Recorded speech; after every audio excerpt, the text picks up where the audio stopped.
जिन जानवरों से सवाल आता है सीटेट एग्ज़ाम में, सिर्फ उन्हीं को हम कवर यहाँ पे करने वाले हैं। ठीक है, हर एक चीज़ आप लोगों को इंपॉर्टेंट बताऊँगा। ठीक है, चलिए स्टार्ट करते हैं हमारी आज की वीडियो। तो दोस्तों यहाँ पर कुछ 2 पॉइंट यहाँ पर इम्पॉर्टेंट है जो आप लोगों को जानना ज़रूरी है कि जो जंतु प्रारंभिक स्तर पर जीवों का वर्गीकरण कीड़े, पक्षियों, रेंगने वाले, स्तनधारी के रूप में किया जाता है, उनको जो है वो जानवर कहते हैं। ठीक है, यानी कि आप लोगों को पता है कि अलग अलग प्रकार के जानवर आप लोगों को मिलते हैं। ठीक है, पक्षी हम पढ़ चुके हैं, जानवरों के बारे में आज पढ़ रहे हैं। तो जो प्रारंभिक स्तर यानी कि जो जीवों का वर्गीकरण है, देखो उसमें कीड़े भी आ जाते हैं, पक्षियाँ आ जाते हैं, रेंगने वाले कीड़े आ जाते हैं, यानी कि सांप वगैरह आपके हो गए, स्तनधारी हो जाते हैं। तो काफ़ी सारी कैटेगरीज इनकी होती हैं, तो उसमें इनको रूपांतरित किया गया है। ये बेसिक सी चीज़ है, ऐसा कोई सवाल आता नहीं है, बट ये आपकी नॉलेज के लिए है।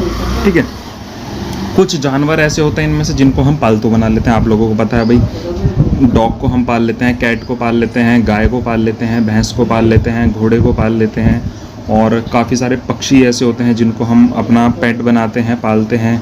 तो बहुत सारे जानवर ऐसे होते हैं जो पालते होते हैं, बकरी हो गई, भेड़ हो गए, कैमल हो गए, बहुत सारी चीज़ें ऐसी हैं जिन्हें हम पालते भी हैं। ठीक है, पहला हाथी के बारे में बात करेंगे। तो यह एक बड़ा हाथी एक दिन में 100 किलो से ज़्यादा पत्तियां जो है वो खा लेता है। इम्पॉर्टेंट है। ठीक है, एक हाथी एक दिन में 100 किलो से ज़्यादा पत्तियां जो है वो खा लेता है। बड़े हाथी की बात हो रही है, छोटे हाथी की बात नहीं हो रही है। एक एक शब्द को बहुत ज़्यादा ध्यान से बारीकी से समझना और पढ़ना। ठीक है, इंस्टाग्राम पेज बना हुआ है चैनल का, आप लोग जा करके फॉलो कर लीजिए, लिंक डिस्क्रिप्शन में है। टेलीग्राम ग्रुप बना हुआ है, टेलीग्राम चैनल बना हुआ है, आप उसको जा करके फॉलो कर लीजिए, क्योंकि PDF आप लोगों को रेगुलर वहाँ मिल रही है। व्हाट्सएप ग्रुप भी बना हुआ है, उसके लिए आप लोग कमेंट कर देना। अगर आप लोगों को UP टेट और CTET के व्हाट्सएप ग्रुप में जुड़ना है तो वहाँ भी आप लोगों को ऐड कर दिया जाएगा। उसके लिए आप कमेंट कर देना, मैं आप लोगों को लिंक प्रोवाइड करवा दूँगा कमेंट में। ठीक है, चलिए आगे है कि हाथी झुंड में रहते हैं। ये चीज़ जाननी बहुत ज़्यादा ज़रूरी है। हाथी झुंड में रहते हैं। हाथी केवल 2 से 4 घंटे ही सो पाता है। बुजुर्ग हथनी झुंड की नेता होती है। इम्पॉर्टेंट है, बुजुर्ग हथनी जो होती है वो क्या होती है? झुंड की नेता होती है। एक झुंड में 10 से 12 हाथी व बच्चे रहते हैं, यानी कि एक जो इनका ग्रुप होता है उसके अंदर 10 से 12 हाथी रहते हैं। ठीक है, उसमें बच्चे भी इंक्लूडेड होते हैं। अगला, हाथी 14 से 15 साल की आयु तक ही झुंड में रहता है, उसके बाद फिर वो अलग हो जाता है। ठीक है, 14 से 15 साल की आयु तक ही झुंड में रहता है।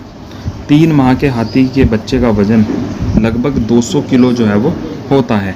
ठीक है, आप लोग देख सकते हो 200 किलो का बच्चा हाथी का। ठीक है, तो 3 माह के हाथी के बच्चे का वजन 200 किलो होता है। सवाल आप लोगों से बन सकता है कि निम्न में से, या फिर सवाल आप लोगों से बन सकता है कि हाथी के बच्चे का वज़न कितना होता है? 3 माह की आयु में हाथी के बच्चे का वज़न कितना होता है? 100 होता है, 200 होता है, 300 होता है, 400 होता है। पता होगा तभी तो बता पाओगे।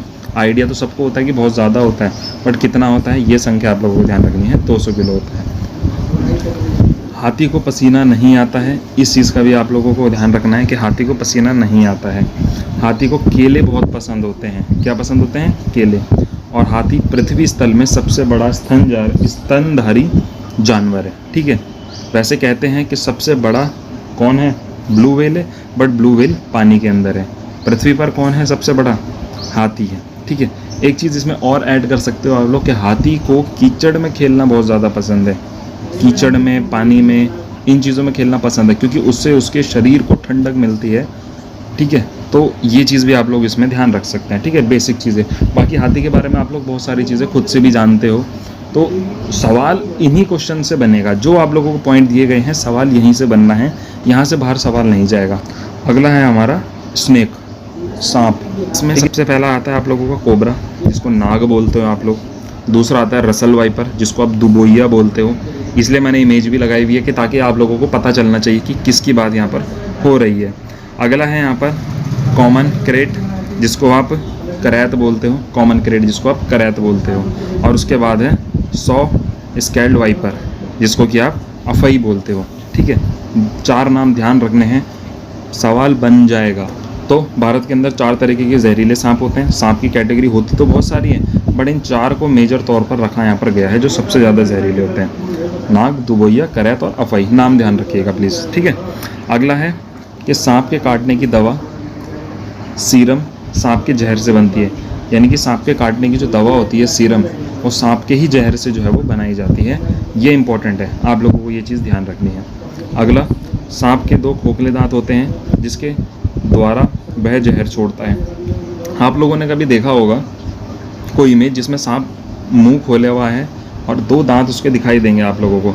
यानी कि अगर आप लोग देखें तो ये इस प्रकार का अगर सांप का मुंह है, ये खोला हुआ है, तो यहाँ पर उसके 2 दांत जो है वो दिखाई देंगे और उन 2 खोखले दांतों से वो जहर को फेंकता है बहुत ही ज़्यादा स्पीड से, ठीक है, फेंकता है। यानी कि जब कभी वो अपने दुश्मन के साथ थोड़ा होता है, मतलब लड़ाई होती है, तो वो उस प्रकार का वहाँ पर इस्तेमाल कर लेता है, ठीक है। बाकी वो जब काटता है तो तब भी वो यही चीज़ें करता है। काटते हुए क्या करता है, वो डंक मारता है, 2 पॉइंट आप लोगों को दिखाई देंगे, उसमें वो अपने दांतों को मतलब स्किन पे डालेगा और वहाँ पे जहर छोड़ देता है। इस तरीके से वो करता है, ठीक है। अगला है कि सांप के बाहरी कान नहीं होते हैं, वह ज़मीन पर हुए कंपन से महसूस करता है।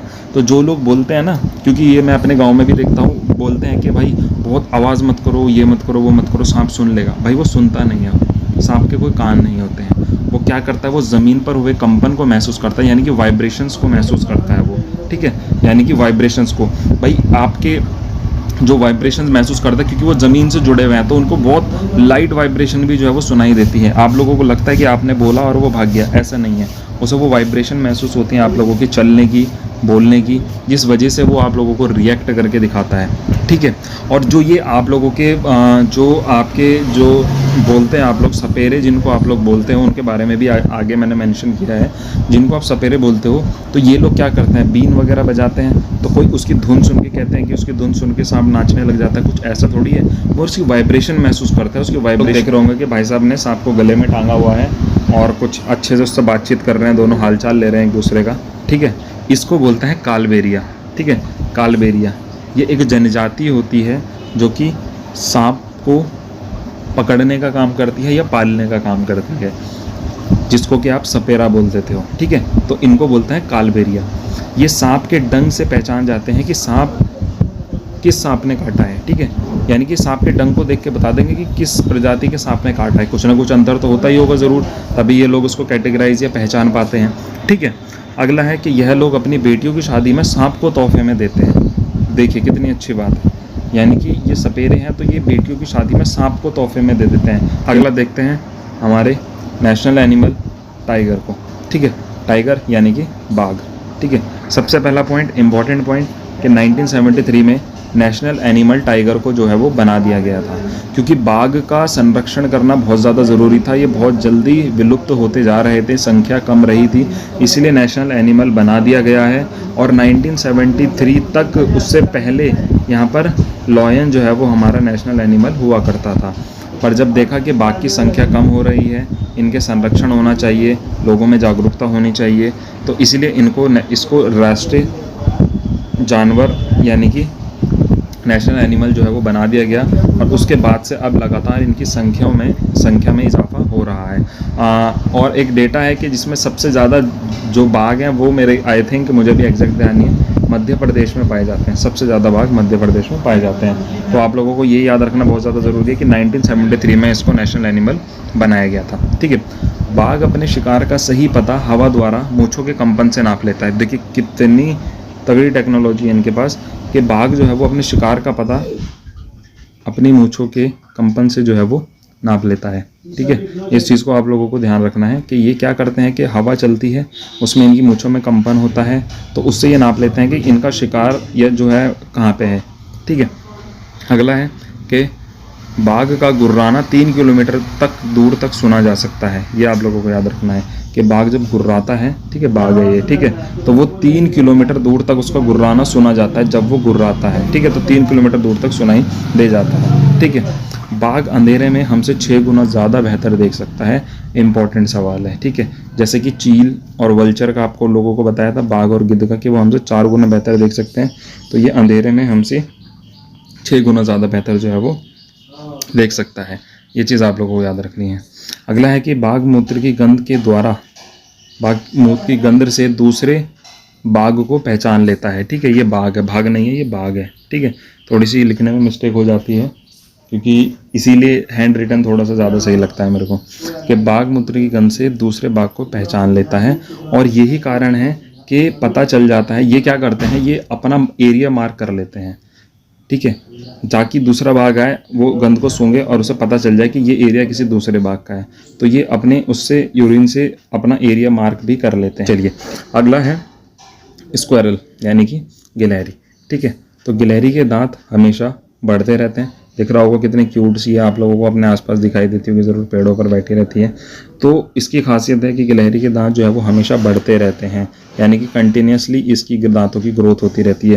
तो ये क्या करती है, तो गिलहरी हमेशा अपने दांतों को घिसती रहती है या फिर चीज़ों को कुतरती रहती है। आप लोगों को पता है, बोलता है ना कि चूहा भी कुतर लेता है, गिलहरी भी कुतर लेता है। अब कुछ लोग बोलेंगे कि चूहे के भी दांत बढ़ते रहते हैं क्या? नहीं, गिलहरी के बारे में कहा जाता है कि गिलहरी के कंटिन्यूसली दांत बढ़ते रहते हैं, इसलिए चीज़ों को कुतरती है और अपने दांतों को घिसती रहती है कि ताकि दांत की लंबाई जो है वो ज़्यादा ना बढ़े। और वो घिसते रहते हैं तो इसलिए सही है ज़्यादा, वरना तो ना घिसे तो फिर बहुत ज़्यादा लंबे निकल करके आ जाएंगे इसके दांत। तो अगला स्टार्ट करते हैं स्लॉथ, ठीक है। स्लॉथ के बारे में पता होगा, फेवरेट है सीटेड वालों का, सवाल देता है स्लॉथ से, हमेशा सवाल देता है और मोस्टली हर परीक्षा में हर किसी के सामने स्लॉथ से सवाल यहाँ पर आ जाता है। तो आप लोगों को दिख रहा होगा कि ये आपके स्लॉथ भाई साहब हैं, पेड़ पर लटके हुए हैं, ठीक है। तो यह सबसे आलसी होता है, पहली खासियत इनकी। यह भालू जैसा जानवर है, वो आप लोगों को दिखाई दे ही रहा होगा। और ये 24 घंटे में से 17 घंटे जो है वो सोता है, ठीक है। 24 में से 17 घंटे सोता है, 7 घंटे उठता है बस। ये 17 घंटे 40 वर्ष की आयु तक जीता है, ठीक है। स्लॉथ जो है वो 40 वर्ष की आयु तक जीता है।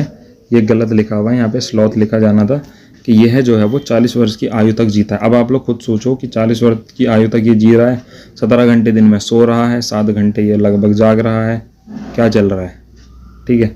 और यह दक्षिणी अमेरिका में पाया जाता है, अमेरिका बेसिकली कह देते हैं बट गूगल के में दक्षिण अमेरिका आप लोगों को दिखा हुआ मिलेगा। यह 8 पेड़ों की पत्तियां खा पाता है, 8 ही पेड़ बदल पाता है, ठीक है। 8 ही पेड़ ये बदल पाता है और इसकी एक पेड़ पर रहने की अवधि लगभग 5 साल होती है। ये एक पेड़ पर लगभग 5 साल तक रहता है, ठीक है। तो ये खासियत होती है आप लोगों की स्लॉथ की। और इसमें से सवाल देखो क्या बनेगा, इसमें सवाल यही बनेगा कि आलसी कौन है। आलसी आप लोगों को पता है, 17 घंटे तक कौन सो रहा है, ये सो रहा है, ठीक है। भालू जैसा तो ये भले ना भी बने ये वाला सवाल,